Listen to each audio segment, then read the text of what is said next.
Bonjour, je suis Hervé Blérabé, coordinateur de la plateforme des ONG européennes au Sénégal. Vous êtes dans les premières des voies du développement. Merci. Aujourd'hui, nous allons recevoir Loïc Trégui, qui est donc le président de Village Pilote et qui va avec nous pouvoir aborder donc la question des objectifs du développement durable, instauré par les Nations Unies en 2015, voilà, qui est un cadre, on va dire, d'action pour les ONG, mais pas que, voilà, afin de contribuer à l'amélioration de ce monde d'ici 2030. Loïc, merci d'être avec nous aujourd'hui. Merci de me recevoir. Voilà. Loïc, tu as plusieurs casquettes, voilà, notamment président de la plateforme des ONG européennes au Sénégal, également président de Village Pilote, mais également aussi président d'STL, il me semble. Alors, président, ça fait déjà un peu trop de président pour tout ça. Je suis effectivement président de la plateforme des ONG européennes, la PEFONG. J'ai été vice-président, j'ai fait partie du bureau. Ça fait déjà plusieurs années qu'on s'investit dedans, pour des raisons bien précises qu'on pourra développer. Je suis directeur exécutif de Village Pilote, même si je suis avant tout animateur. Nous sommes tous animateurs à Village Pilote avant d'être autre chose. Et je suis cofondateur de Village Pilote avec Sherin Diaye et Sandrine Chang, ma femme, Très bien. qui a été créée il y a 30 ans. Quand même, Et je hein. suis directeur général du Centre Estelle, qui s'occupe des déficients intellectuels à Wakam. Ok, super. Donc en gros, tu agis, on va dire, en lien avec les ODD, on va dire le premier. Voilà, donc tu contribues à la dynamique de réduction de la pauvreté, mais également aussi sur l'éducation, voilà, notamment avec le travail que tu fais avec les jeunes. Oui, éducation, santé, préservation de leurs droits. Village Pilote s'est attaqué, enfin on s'est attaqué il y a 30 ans sur une problématique qui est pas évidente, c'est la problématique des mineurs en rupture dans la rue, en conflit avec la loi également incarcérés, des jeunes garçons qui traînent dans les rues en mendicité pour survivre, de 4 ans jusqu'à 25 ans. Bon, bah du coup, tu te doutes que j'ai un tas de questions. Voilà, mais Oui. ma première, ça va être comment t'en es arrivé là, du coup. Quel est un peu ton parcours? Voilà, est-ce que tu as toujours voulu fonder Village Pilote? Est-ce que tu te destines à autre chose? Voilà, raconte-nous un peu comment on en vient du coup à occuper un peu toutes ces casquettes et à faire cette action. On en vient, je pense que c'est assez banal au départ, hein, c'est un voyage touristique au Sénégal, mais qui nous a laissé avec une drôle d'impression, faire du tourisme au milieu de gamins qui viennent mendier partout dans les rues de Dakar, ça surprend un peu. Moi, je le dis souvent, je suis un pur produit du service public à la française. Je suis né en hôpital public, j'ai fait toute ma scolarité en public, j'ai été soigné grâce au public. J'ai une famille normande, bretonne, très aimante et très chaleureuse, donc je concevais assez mal que ces gamins-là puissent ne pas avoir encore de rattachement familial. Et on a cherché à comprendre quelle était cette problématique qui touchait ces gamins. Et ça nous a amené à travailler avec un certain nombre de personnes au départ pour monter 5 petits projets. C'était une bibliothèque, c'était des informations sur le sida, une équipe de foot, il y avait une déchetterie, ramassage des ordures et je sais plus quoi. Bref, on a travaillé pendant un an en France. D'abord, dans un premier temps, pour essayer de rejoindre des ONG qui pouvaient travailler dans le secteur. Et il est très difficile de rentrer dans nos structures quand on n'a pas de formation. Ça, c'était quelle année? Oh, c'était 92. On a préparé ce projet en 91-92, ouais, Ok. pendant un an. Et puis bon voilà, on a finalement décidé de créer notre association, l'association Village Pilote, loi 1901, qu'on a fait agréer ONG au Sénégal par la suite. Et on a décidé de partir un an avec 12 tonnes de matériel qu'on avait collecté à droite à gauche pour installer ces petits projets. Il y avait également une école maternelle que l'on devait fonder. Et ça n'a pas été simple du tout, parce que quand vous arrivez jeune perdreau de l'année comme ça, vous avez une vision assez basique des problèmes qui vous ont animé. Par contre, dans la résolution de ces problèmes, c'est une autre paire de manches. Mais on a tout de suite rencontré des gens qui souhaitaient s'investir ici au Sénégal, notamment Chérif Diaye, qu'on considère comme cofondateur aujourd'hui et qui est toujours qui est directeur adjoint et qui, 30 ans après, est toujours dans l'aventure. Et on a rapidement travaillé avec le centre polyvalent de Tiaroy, qui est un centre de la DESPS à l'époque, la Direction de l'éducation surveillée de la protection sociale, qui est aujourd'hui la DPJS, la Direction de la protection judiciaire et sociale, qui a des centres de sauvegarde, des centres polyvalents, qui a des services AEMO, Action éducative en milieu ouvert, et qui s'occupe des mineurs en conflit avec la loi. Et ce centre polyvalent de Tiaroy était un peu à l'abandon faute de budget. Il y avait Diabel Kairé à l'époque, qui était ancien enseignant et directeur de ce centre, avec qui, que je considère d'ailleurs comme feu Diabel Kairé, mais qui était mon père spirituel ici au Sénégal, et qui nous a beaucoup appris sur la prise en charge de ces mineurs en conflit avec la loi. Et donc on a installé les petits projets là dans ce centre polyvalent, et finalement d'une année, on est resté facilement 6 à 8 ans à réhabiliter complètement ce centre. Et on était régulièrement confrontés à des jeunes qui nous étaient confiés par l'administration pénitentiaire, Ok, qui avaient été souvent raflés pour vagabondage, vol ou bagarre. ok. Mais on n'avait pas d'hébergement à l'époque dans ce centre. Et les gamins, on les asseyait dans un bureau, on leur donnait à peine à manger, on n'avait pas grand-chose à leur proposer, et l'administration n'avait pas grand-chose non plus à leur proposer.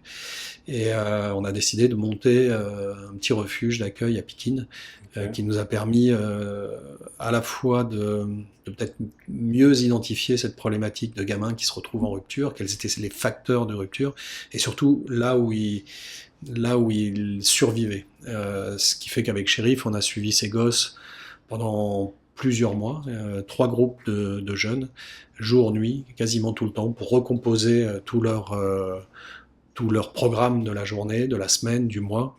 Et c'est un planning de ministre. Hein. Mhm. Survivre, ça demande beaucoup d'efforts, beaucoup d'énergie. Mais on a pu, sur ces temps-là, déceler des moments où on pouvait peut-être avoir plus de temps pour, j'allais dire, pour une mise en confiance, parce que ces jeunes-là ont fui les adultes, se Mhm. retrouvent en bande d'enfants plus ou moins organisés, mais en tout cas solidaires, et très rétifs à l'adulte. Et il y a tout un travail de confiance à mettre en place pour arriver progressivement à leur proposer éventuellement une sortie de rue. Ok. Donc, on va dire que 30, on est sur quoi, 30 ans d'existence à peu près? Oui, Quand même, hein, ça fait, hein. 30 ans d'existence, et puis avec une réflexion permanente. Je dis souvent qu'en voulant faire du bien, on peut faire beaucoup de dégâts. Voilà. Et surtout sur ces problématiques de protection de l'enfance, il faut être très humble dans sa démarche, et surtout composer avec l'ensemble des cerveaux qui sont dans votre équipe.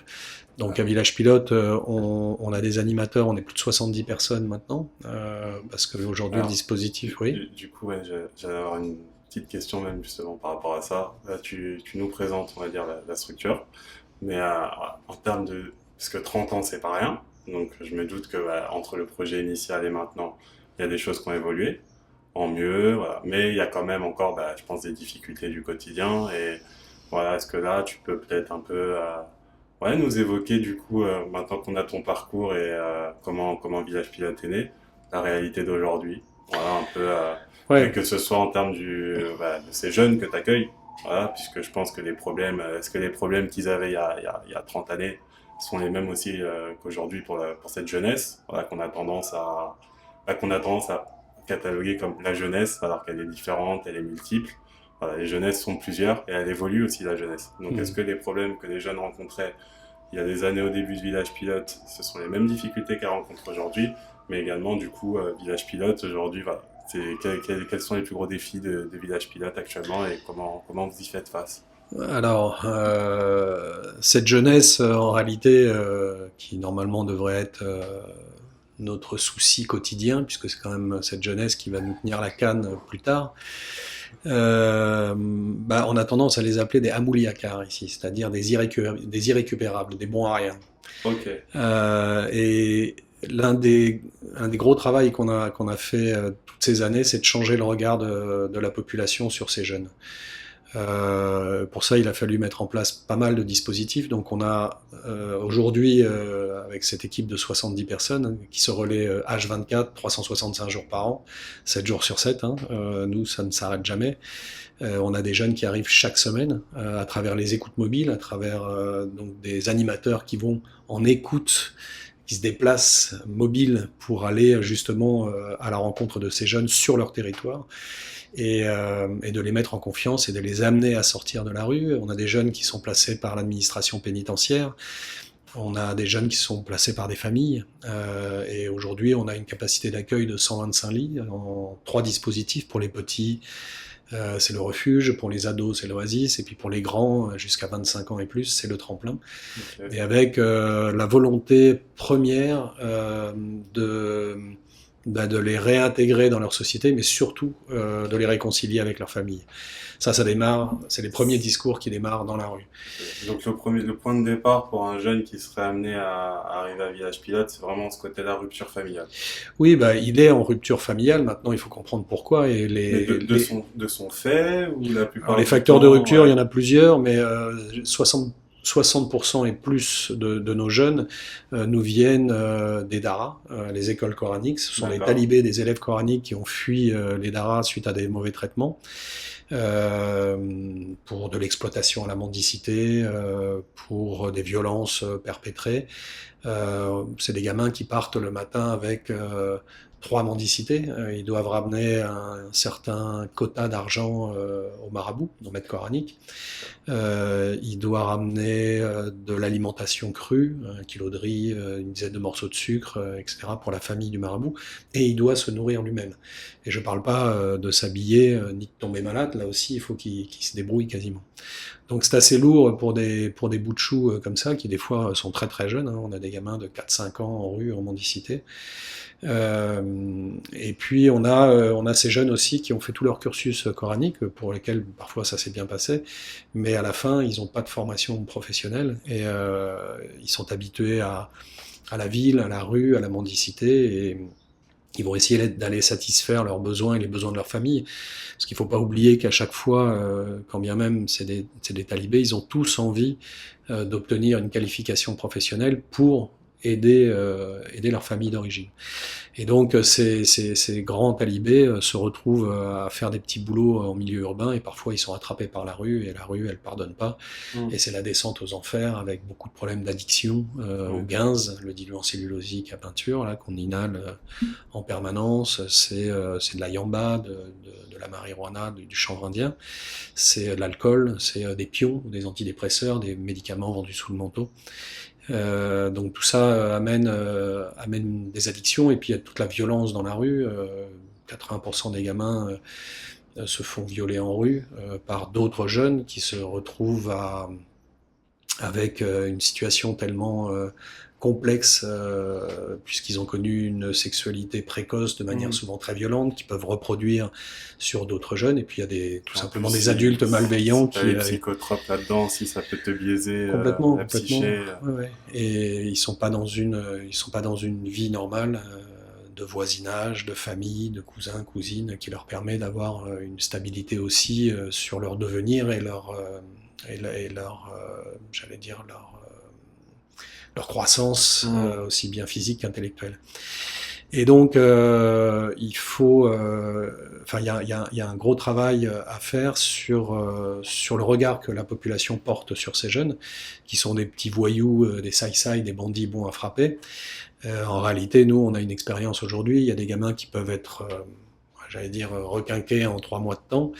Il y a des gosses, il faut 5 ans, 10 ans, 15 ans, 20 ans, parce qu'ils ont eu des parcours très très durs, des facteurs de rupture qui les ont marqués à vie, et surtout une situation de rue qui les ont complètement bouleversés et traumatisés. Et Clairement. donc il faut, pour certains, un long cheminement.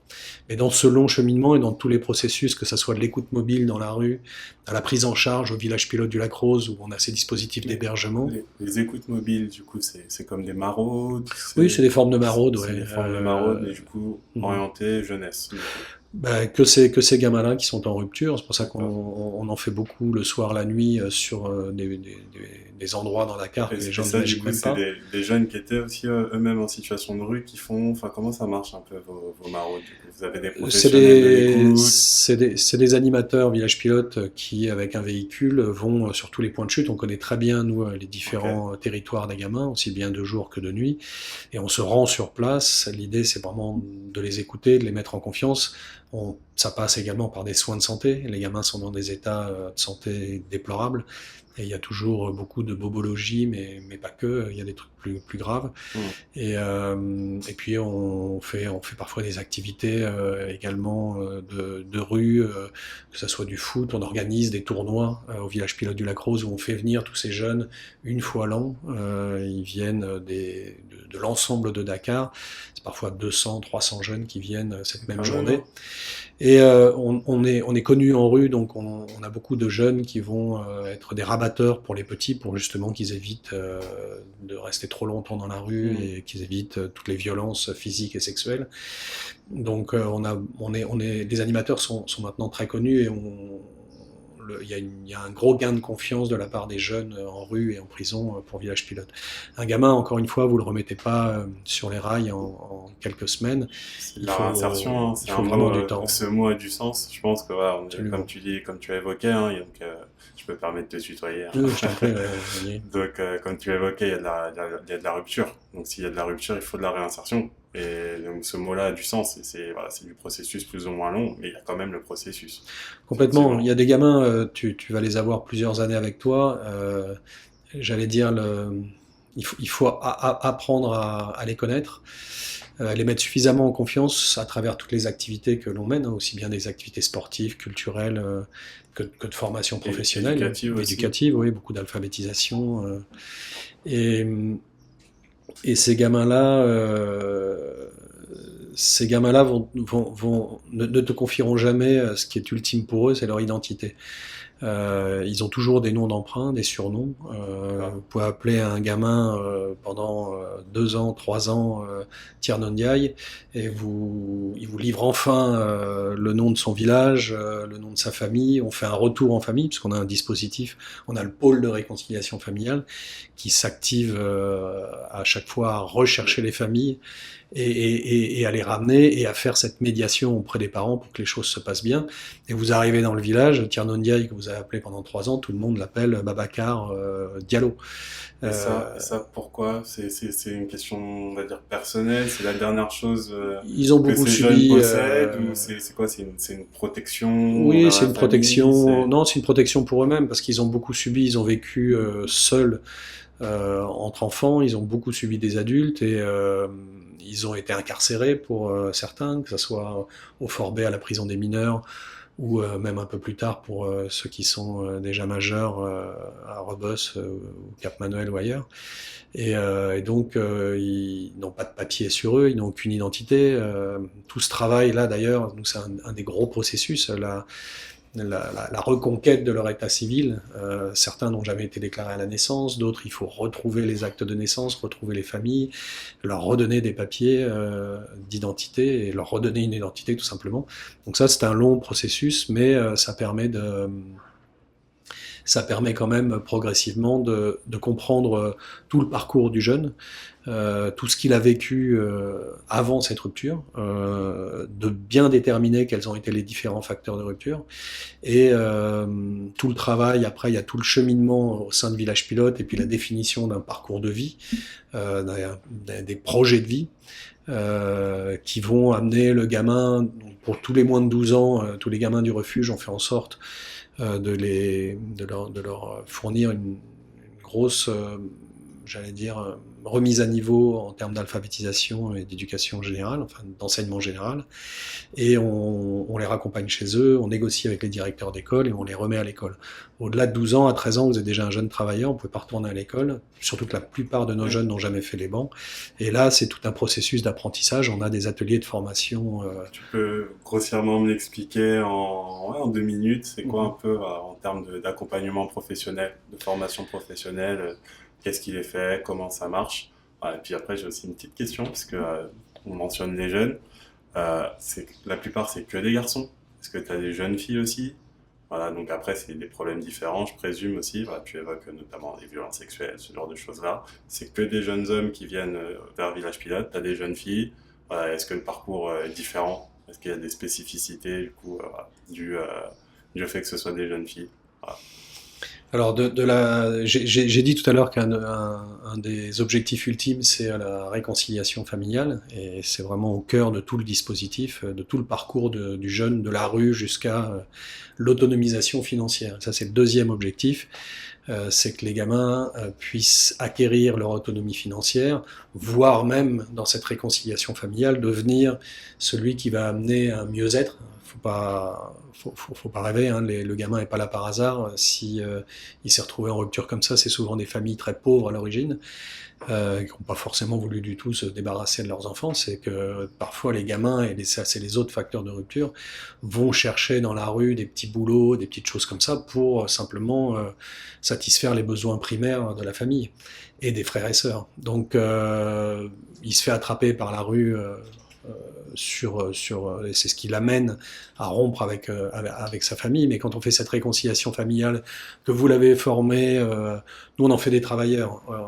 Il y a des formations dans tous les métiers du bâtiment, électricité, menuiserie bois, agriculture bio, on fait de la restauration collective, et puis là-dessus tout un programme également d'employabilité, d'éducation financière, qui permet vraiment aux gamins d'arriver en entreprise via un pacte RSE, responsabilité sociétale d'entreprise, que l'on développe avec toutes les entreprises locales. Je cite l'exemple de Kiren, avec qui on a fait plus de 100 stages rémunérés, on a 30 emplois définitifs là-bas, Eiffage, la CETER, BRT, beaucoup d'entreprises de restauration et autres, Yum Yum qui nous prend des gamins aussi bien à Estelle qu'à Village Pilote. Voilà, l'idée c'est de faire en sorte que les gamins accèdent au formel, d'où l'importance de l'état civil, parce que encore une fois, si vous n'avez pas de papier, ben, vous ne pouvez pas travailler dans des entreprises formelles. Et nous, il est intéressant de mettre les gamins sur des entreprises formelles parce que l'emploi est plus durable. Et donc, on a moins de risques de rechute dans la rue, parce que qui dit pas emploi dit pas salaire, dit à nouveau La débrouille. Voilà, la débrouille. Donc l'idée, voilà, c'est ça, c'est d'arriver à cette autonomie financière, et qu'avec cette autonomie financière, il puisse lui-même être soutien de famille et apporter du mieux-être à sa famille d'origine, ses frères et sœurs. Aimé.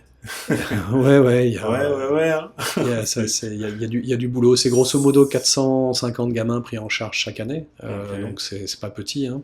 Et ça là-dessus, ça va, vous êtes à l'aise, Non, à l'aise de vous quoi? êtes, 30 ans d'existence, 450 jeunes dont vous vous occupez. Ouais, Enfin, ouais. voilà, enfin, du coup, bon, après, Ce que je retiendrai vous de êtes tout une ça, ONG, vous êtes une ONG aussi, mais, ce que je retiendrai de tout ça, c'est que les associations de protection de l'enfance telles que nous, sur le terrain, et là je vais citer d'ailleurs un collectif qui s'appelle le COSAED, ok, qui est un ensemble d'une trentaine de structures de terrain. Je peux citer SPER, je peux citer ADE, Avenir de l'Enfant, avec Moussasso, je peux citer Siaka Koulibaly qui en est le président, et SPER, Augustin Carvalho, et puis bien d'autres. Il y a également la Maison Rose qui fait un excellent travail sur les jeunes filles abusées sexuellement qui se retrouvent enceintes très tôt avec une pouponnière. Il y a Issa Kouyaté, Maison de la Gare à Saint-Louis, qui fait un gros travail sur les talibés, les gamins en rupture. Il y a Samu Social, et puis il y a Estelle et Colombin Hibou, qui s'occupe des sourds et malentendants en les formant à la céramique, et puis Estelle qui s'occupe des déficients intellectuels à Wakam. Toutes ces associations-là ont un dénominateur commun, c'est la galère au niveau finance.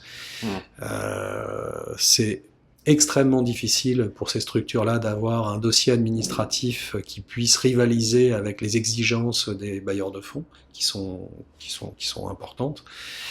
Et donc elles ont difficilement accès à ces financements. Si elles ont accès à ces financements, souvent c'est sous forme de consortium ou de fonds en cascade, c'est-à-dire que c'est une grosse structure qui va récupérer le financement et qui va reverser à des structures locales de protection de l'enfance, mais c'est souvent des queues de cerise par rapport aux besoins que ça représente.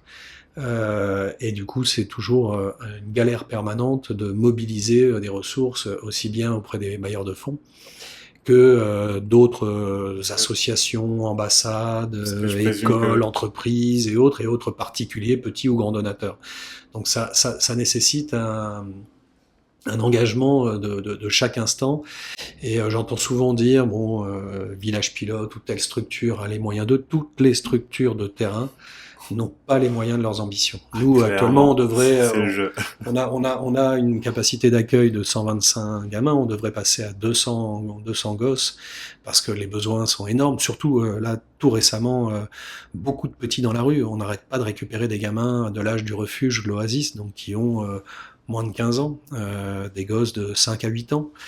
Donc on a des besoins énormes par rapport à ça, et c'est très difficile de les satisfaire tout en étant obligé d'avoir une administration parfois lourde pour lorsqu'on a accès à des financements de bailleurs de fonds, ben, ça nécessite tout un effort de structuration de son administration et puis de restitution et de certification des comptes et j'en passe. Heureusement, encore une fois, on a beaucoup de partenaires, Deloitte notamment, cabinet d'audit qui nous fait les audits gratuitement et qui nous a amené sur toutes ces années, grâce à ce partenariat RSE, à nous structurer, à nous former pour qu'on puisse avoir ce niveau d'exigence. Donc clairement, c'est la solution, ce serait la RSE entre guillemets. Enfin, vous arrivez à, on va dire à rester à flot via justement tous ces partenariats que vous pouvez avoir, notamment via la RSE. Voilà, est-ce que vous êtes arrivé à avoir peut-être des fonds structurants, voilà, des fonds voilà, qui sont peut-être pas soumis à projet, mais qui sont des fonds de l'ordre du fonctionnement, parce qu'il y a quand même une vraie mission, on va dire, quelque part de service public. Complètement. Et Voilà, et est-ce que ça, du coup, c'est là où il faut multiplier les sources de financement. Le RSE peut pas tout résoudre. Et puis clairement. une situation là que vit le Sénégal entre toute la période préélectorale des élections présidentielles, puis là on se remet encore, en plus avec un changement de régime total qui rassure pas forcément les entreprises, même si pour les rassurer, je dirais que le régime en place a bien l'intention de faire fonctionner le Sénégal et donc il n'y a pas lieu de s'inquiéter outre mesure. Il faut travailler avec les nouvelles autorités et travailler de pair, mais là on se retrouve à nouveau avec une élection législative, donc ça gèle quand même l'activité économique du pays. Et j'allais dire, on est un peu la dernière roue du carrosse des inquiétudes des entreprises à l'heure actuelle. Beaucoup vont geler les aides qu'ils font aux associations dans un contexte où le pays est un peu gelé économiquement. Donc on espère retrouver la stabilité là-dessus et il faut pas du tout s'arrêter sur les entreprises, il faut aussi multiplier la sensibilisation de la population pour que les particuliers eux-mêmes puissent financer. Et j'ai envie de dire, un gamin, encore une fois, ça nécessite 3 mois d'implication, mais ça peut nécessiter 15 à 20 ans de suivi, d'accompagnement et de restructuration.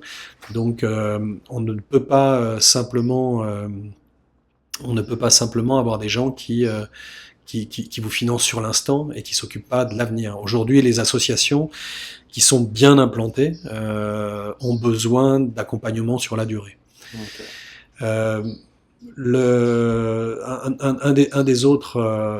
Une des autres difficultés, c'est d'accéder à des fonds publics, parce que finalement, tu disais tout à l'heure que c'était comment dire, une action de service public. Oui, c'est le cas, et la plupart des associations.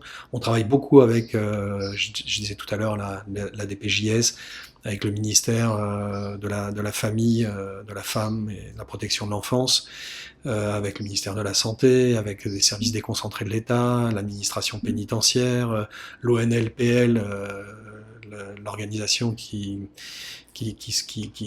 s'occupe de la privation des libertés et qui va... ONLPL, l'organisme national de privation des libertés, mais qui au bout du compte se rend dans les prisons et se rend dans les centres. On vient de les accueillir récemment et je viens de rencontrer le directeur tout récemment. C'est vraiment une belle structure qui fait attention à la manière dont on prend en charge les gens incarcérés ou les gens pris en charge vulnérables dans les centres. Bref, on travaille avec ces services déconcentrés de l'État, mais encore une fois, le nerf de la guerre pour tout ça, et je vais dire quelque chose de très clair, hein, il y a des gens qui nous disent, nous on veut bien financer un projet, mais on veut pas financer de salaire. Dans tous nos projets, c'est de l'humain. Ouais, Notre clairement. capital principal, c'est l'humain, c'est nos animateurs et animatrices. Clairement. Vous n'avez pas d'animateur, animatrice qui se donne corps et âme, vous n'avez pas de projet avec ces jeunes, vous n'avez pas de solution de réinsertion. Il faut savoir que ces gamins-là viennent de tout le Sénégal, Gambie, Guinée-Bissau, Guinée-Conakry, Côte d'Ivoire, des cas du Tchad, du Niger, du Mali et d'ailleurs. Beaucoup convergent vers Dakar, qui est un peu le hub pour remonter vers le nord, et ils sont sur les routes migratoires pour soit ils ont fui des conflits, soit ils ont fui simplement la pauvreté et l'envie de... Ils ont fui leur quotidien, hein, des fois. Absolument, pour un quotidien je pense meilleur que- ailleurs. Je pense que c'est pas mal de le dire en 2024, qu'il y a des quotidiens qui sont pas évidents pour... Qui sont très durs. Le Sénégal est un havre de paix dans un îlot de choses compliquées. Et ces gamins-là, même très tôt, n'hésitent pas à tailler la route et à prendre des risques énormes, puisqu'il y en a certains, eux, ils n'ont pas les moyens de se payer une place dans une pirogue pour même partir en migration irrégulière de cette manière. Il y en a qui vont chercher à monter clandestinement sur les bateaux au port, mais c'est devenu de plus en plus difficile. Donc, au bout du compte, il y en a qui prennent la route simplement à pied à travers le désert et qui quittent comme ça, et pour lesquels on n'a plus de nouvelles. Et on connaît bien des mamans et des familles qui sont endeuillés sans même savoir s'ils sont réellement endeuillés, puisque tout simplement ils n'ont plus de nouvelles. Donc nous, tous ces gamins qui sont sujets à la migration clandestine, on leur dit, vous avez un avenir ici, vous avez un avenir ailleurs aussi, parce qu'on a des gamins, nous, qui sont, je dis toujours, de la rue au drapeau, parce que c'est à Mouliacar, c'est moins que rien, sont devenus de tels athlètes qu'ils ont été repérés par notamment la Fédération sénégalaise de rugby, et qui ont été pour des dizaines et des dizaines d'entre eux intégrés dans l'équipe nationale de rugby du Sénégal, en rugby à 7, en rugby à 15, junior, senior. Ils ont voyagé en Tunisie, Zimbabwe, Ouganda, Madagascar, France pour les sélections de la Coupe du Monde. On a aujourd'hui plusieurs jeunes qui sont dans des équipes françaises, dans des clubs français. Ils en ont fait leur avenir professionnel. Et puis on a tous ces jeunes là qui ont été formés par des animateurs issus de Seine-Cirque, une très belle association qui fait de la formation autour des jeux de scène, saltimbanque et tout, puis Diarama, une belle association aussi, Patricia qui forme des gamins aussi sur des jeux de scène et du cirque et de saltimbanque. Les gamins, quand on les a mis, après avoir évolué dans les dunes du village pilote du Lac Rose, on les a mis sur des tapis officiels de fédération de gymnastique, ils ont raflé les médailles régionales, nationales, et il y en a certains qui sont embarqués pour les JO de la jeunesse 2026. Donc, de la rue au drapeau, ça a quand même du sens, et en rugby à 7 également, certains sont sélectionnés pour les JO de la jeunesse 2026. Ok. Donc le capital principal, c'est bien nos animateurs qu'il faut mettre dans de bonnes conditions. Malheureusement, beaucoup d'associations qui n'ont pas les moyens payent leurs animateurs au lance-pierre par défaut.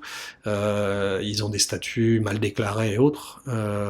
Il faut arriver à travailler. Et ça, c'est vraiment l'enjeu. C'est pour ça que quand j'ai trouvé très, très intéressant de m'impliquer en tant que président de la PFONG, ou en tout cas dans le bureau dans un premier temps, parce que rapidement, le leitmotiv, c'était d'organiser, d'être catalyseur de consortium, y compris de ces petites structures, de ces petites associations, où on peut mutualiser beaucoup de choses, sur notamment tout ce qui est bonne gouvernance.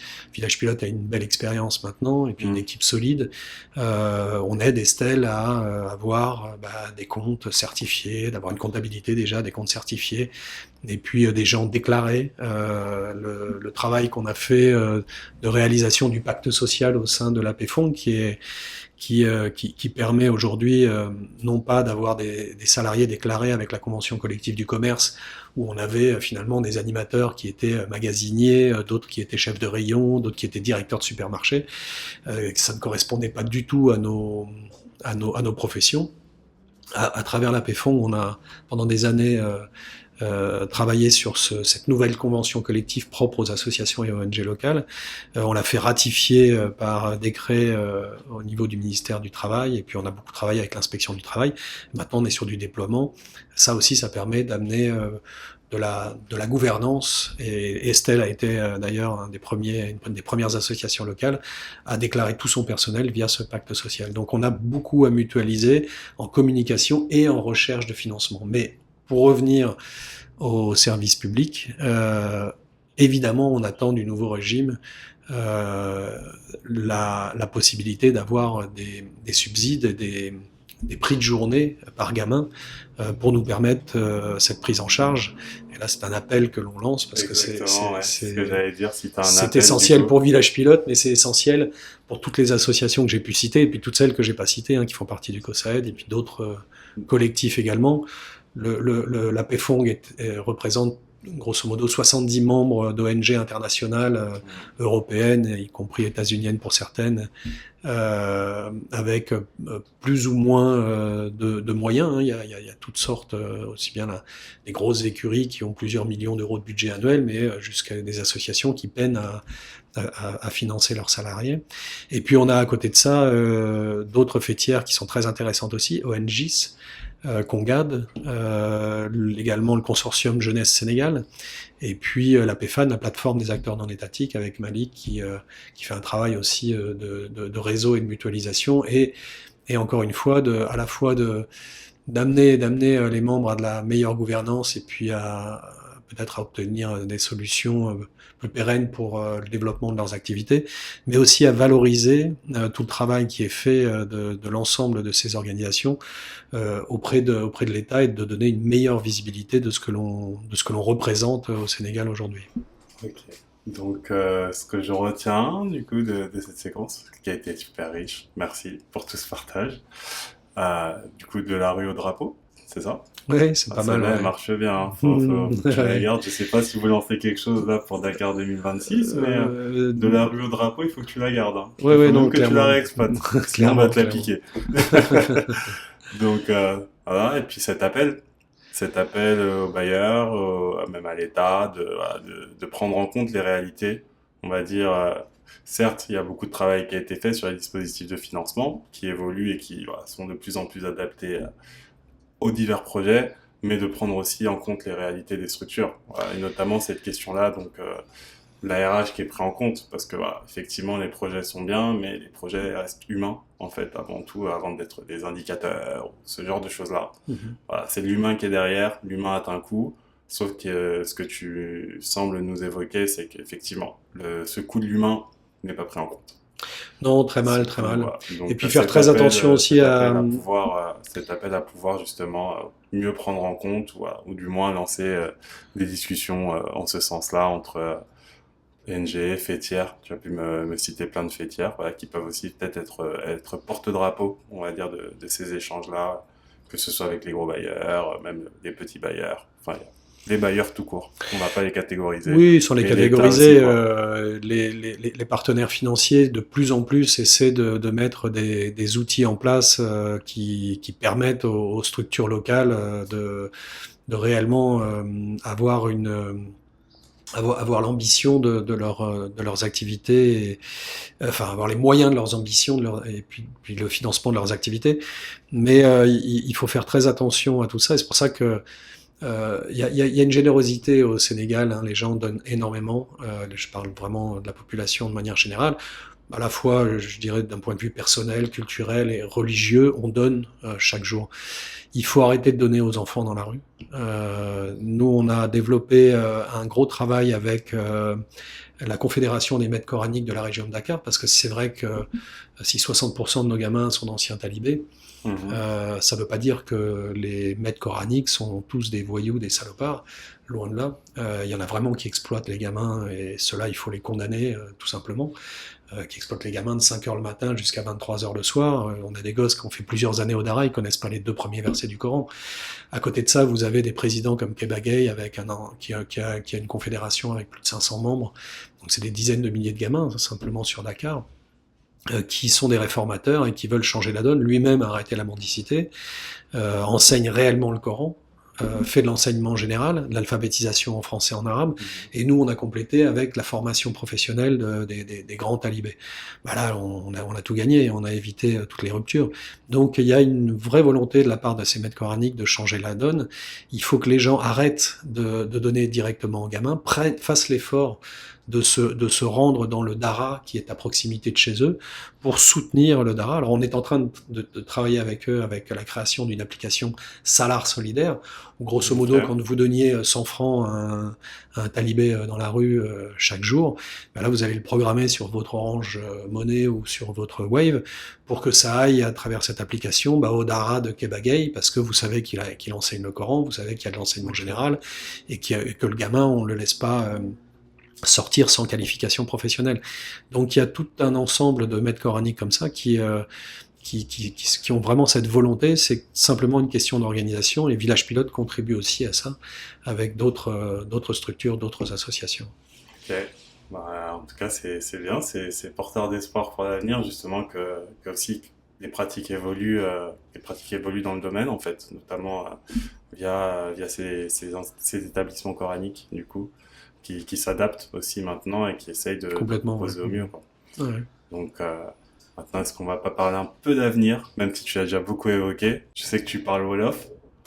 On se débrouille, oui. Je pense que tu parles un peu plus que moi. Est-ce que tu aurais une petite phrase comme ça en Wolof que tu peux nous donner, évoquant l'avenir ou ta vision de l'avenir par rapport à ta pratique? Évoquer l'avenir, ou l'espoir Il y a pas 36 solutions là-dessus. Il faut c'est Néophare. Néophare, ça veut dire qu'on est ensemble. Okay. Et c'est la population qui doit être très vigilante et surtout bienveillante vis-à-vis de l'ensemble des enfants.